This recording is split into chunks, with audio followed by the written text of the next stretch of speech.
नमस्कार मेरे प्रिय साथी मित्रों। उत्तर प्रदेश पुलिस आरक्षी नागरिक पुलिस के पदों पर सीधी भर्ती संबंधित यूपीपीसी एग्ज़ाम से संबंधित महत्वपूर्ण नोटिस जारी किया है आयोग ने। आइए देखते हैं इन्होंने क्या जारी किया है। पहला इन्होंने कहा है लिखित परीक्षा वस्तुनिष्ठ आधारित होगी। आपका जो परीक्षा होगा वो ऑप्शन बहुविकल्पी आधारित होगी। आपको 4 ऑप्शन दिया जाएगा जिसमें आपको पेन और जिसको आपको पेन से भरा जाएगा वो मार दिया जाएगा और आपको पेन से भरना है। और 150 क्वेश्चन होंगे जिसमें 150 क्वेश्चन होंगे और 300 अंक होंगे। उसका समय निर्धारित इन्होंने 2 घंटे किया है। और आपको सिलेबस तो पता ही है, सामान्य हिंदी, रीजनिंग, मैथ और सामान्य ज्ञान रहेगा। आगे इन्होंने कहा है कि प्रत्येक प्रश्न के 4 वैकल्पिक उत्तर दिए जाएंगे। इनमें से अभ्यर्थी जिन उत्तर को सही समझते हो चुन लें। प्रत्येक प्रश्न के लिए केवल एक ही उत्तर चुनें। तदनुसार OMR उत्तर पत्र में उत्तर भरें, यानी गोला करें। जो सही है ऑप्शन 4 में से एक आपको चुनना है। ये आपको पता ही है, प्रत्येक सही उत्तर के लिए 2 अंक मिलेंगे। एक प्रश्न में आपको 2 अंक मिलेंगे एक सही कर रहे हैं तो। आगे देखते हैं साथियों क्या इन्होंने दिया है। OMR में जो है आपको OMR भरना है। उसके लिए केवल आपको काला पेन या नीला बाल पॉइंट पेन ही होना चाहिए आपका। आप चाहे नीला ले सकते हैं, चाहे ब्लैक में ले सकते हैं, आपको जो अच्छा लगे ले सकते हैं, लेकिन वो बाल पॉइंट पेन ही होना चाहिए, बाल पेन ही होना चाहिए। OMR उत्तर पत्रक भरने के लिए उदाहरण के लिए नीचे परीक्षा केंद्र कोड दिया रहेगा। आपको परीक्षा केंद्र कोड भरना है।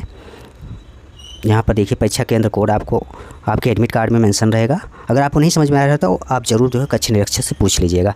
और रोल नंबर आपको यहाँ भरना है, अच्छे से भरना है। ठीक है साथियों, एक रोल नंबर आपको अच्छे से मिला के भरना है। और प्रश्न पुस्तिका प्राप्तांक भी आपको अंकित करना है। इसी प्रकार कह रहा है कि इसी प्रकार से आपको अपने परीक्षा केंद्र कोड, अनुक्रमांक यानी रोल नंबर, प्रश्न पुस्तिका क्रमांक अपने OMR उत्तर पत्रक में भरना या अंकित करना है।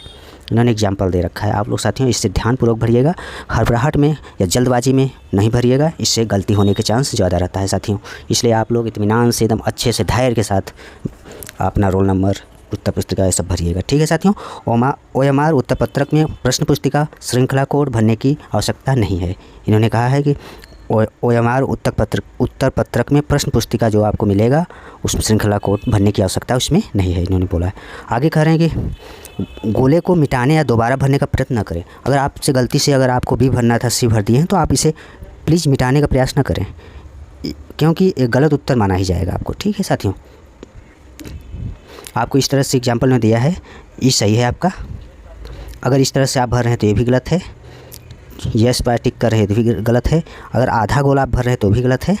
अगर 2 गोला कर रहे हैं आप तो भी आपका जो है प्रश्न गलत माना जाएगा।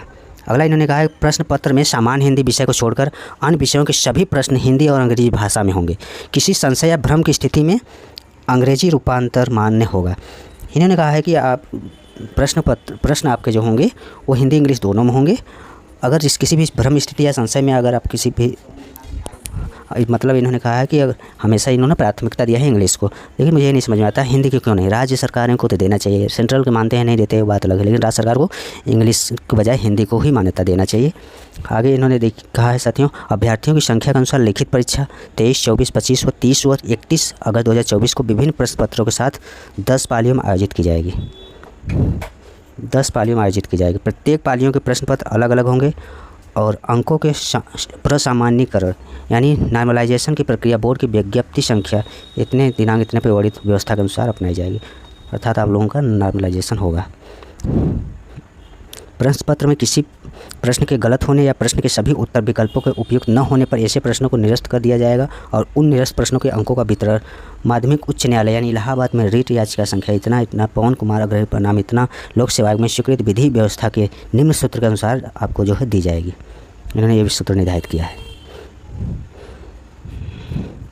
बोर्ड द्वारा लिखित परीक्षा के लिए विस्तृत पाठ्यक्रम बोर्ड की विज्ञप्ति संख्या इतना दिनांक 23/12/2023 के द्वारा प्रदर्शित किया जा चुका है। पाठ्यक्रम संकेतात्मक प्रकृति का है और परीक्षा के पश्चात पाठ्यक्रम से संबंधित मामलों पर कोई अपील या आपत्तियां नहीं की जा सकेगी।